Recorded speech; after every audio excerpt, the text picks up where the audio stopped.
Shalom, selamat pagi buat kita semua. Sebelum kita memulai aktivitas kita dalam satu hari ini, kita mendengarkan firman Tuhan. Kita berdoa. Terima kasih Bapa di sorga, karena Engkau memberkati kami.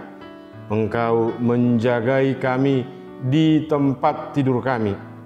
Tuhan, sebelum kami memulai aktivitas kami dalam satu hari ini, kami akan mendengarkan firman Tuhan.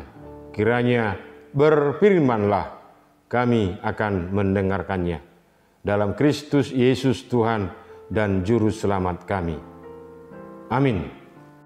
Firman Tuhan bagi kita hari ini tertulis dalam 1 Yohanes 3 ayat 23. 1 Yohanes 3 ayat 23, demikian bunyi firman Tuhan. Dan inilah perintahnya itu, supaya kita percaya akan nama Yesus Kristus anaknya, dan supaya kita saling mengasihi sesuai dengan perintah yang diberikan Kristus kepada kita. Dan inilah perintahnya itu, supaya kita percaya akan nama Yesus Kristus anaknya, dan supaya kita saling mengasihi sesuai dengan perintah yang diberikan Kristus kepada kita. Demikian bunyi firman Tuhan. Salah satu yang paling kita tidak sukai dalam hidup ini, walaupun orang banyak melakukan itu, adalah hanya kata-kata, hanya teori saja, hanya lip service, atau hidup ini bukanlah permainan kata-kata, tetapi sebuah aksi yang dapat kita lakukan. Hidup ini adalah sebuah aksi yang dapat kita lakukan. Banyak orang yang melakukan hal demikian supaya orang banyak terbuai, terbang tinggi dengan apa yang diucapkan, yaitu dengan memoles kalimat dan didukung oleh wajah yang manis. Awalnya memang banyak orang yang terlena dengan ucapan manisnya, apalagi kita pintar merangkai kata-kata. Tetapi lama-kelamaan terlihat jelas siapa kita sebenarnya. Di depan orang, kita mengatakan ciri khas seorang pendoa adalah pengasih, mampu menerima kekurangan orang lain. Tetapi kenyataannya tidak. Dia adalah orang pendendam dan orang yang selalu membenarkan diri dan mempermalukan orang lain di depan umum. Dan lebih parah lagi, dia mampu menghalalkan sebagai cara demi terlaksananya yang diinginkan.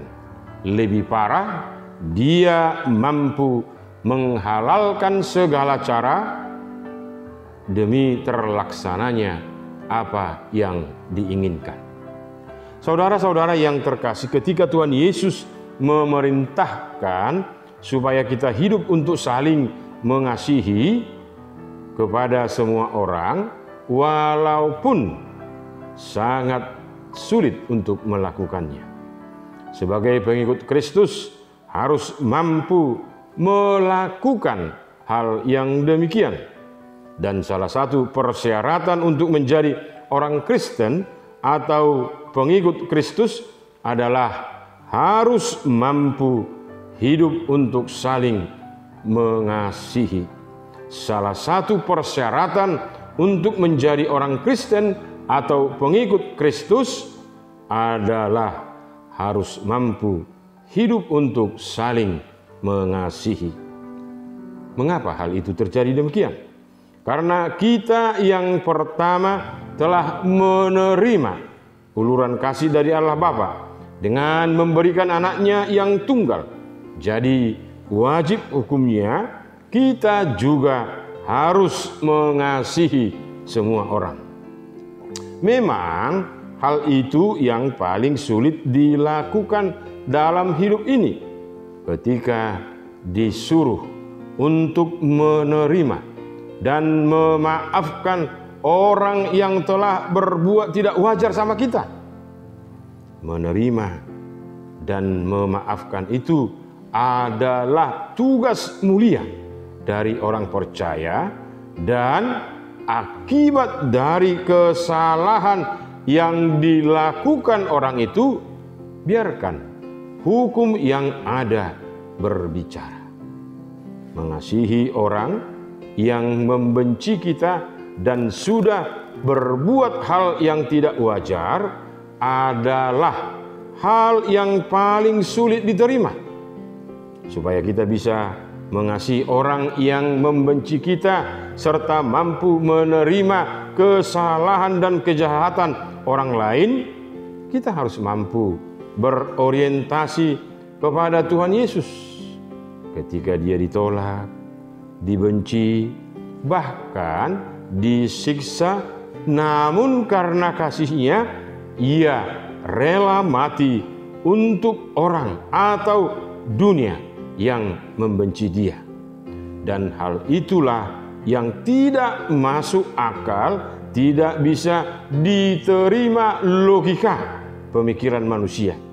Karena menurut kemanusiaan, kita akan balas dendam dan kalau bisa membinasakan orang yang telah berbuat demikian.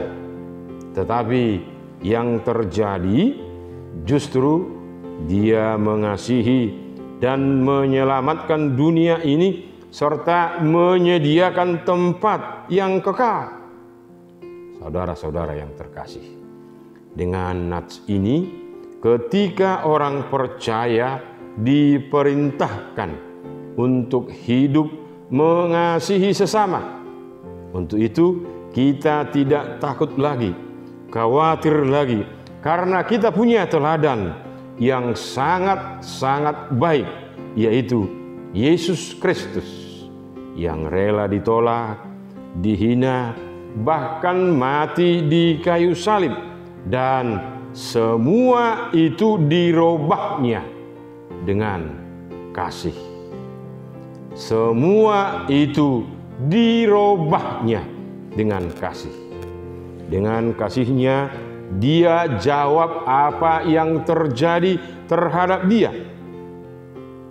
Meneladani Tuhan Yesus adalah suatu keharusan yang dilakukan setiap orang percaya, yaitu hidup dalam kasih.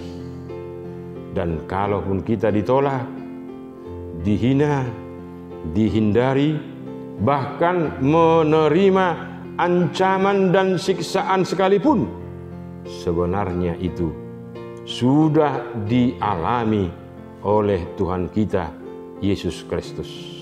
Untuk itu, mari kita mohon kekuatan daripadanya agar kita dikuatkan menghadapi tantangan, dan mari kita hidup saling mengasihi, dan kasih itu akan membuat kita hidup karena di sana ada energi kehidupan.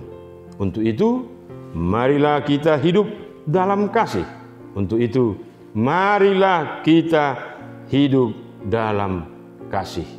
Amin. Kita berdoa. Terima kasih Tuhan Yesus, karena firman yang sudah kami dengar, di mana Engkau haruskan kami supaya hidup dalam kasih sebagai wujud nyata orang percaya.